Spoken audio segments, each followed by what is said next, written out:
கிறிஸ்து சீமோனின் படவில் ஏறி ஆழத்திலே சென்று மீன் பிடிக்கும்படியாக உங்கள் வலைகளை போடுங்கள் என்றார். அவன் சொல்லுகிறான், நான் ரா முழுவதும் பிரயாசப்பட்டேனே, பொழுது எனக்கு ஒன்றும் அகப்படவில்லையே. ஆனாலும் ஆண்டவரே, நீங்க சொல்றீங்க, உம்முடைய வார்த்தையின்படியே நாங்க வலைய போடுகிறோம் என்று போடுகிறான்.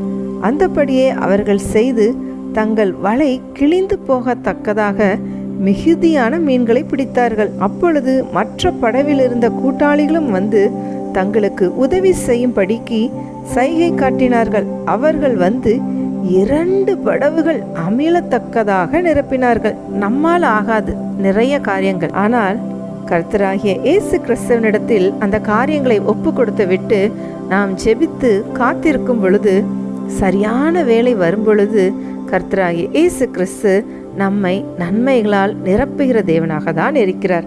நம் வாழ்க்கையில் என்னென்ன குறைகள் இருக்கிறதோ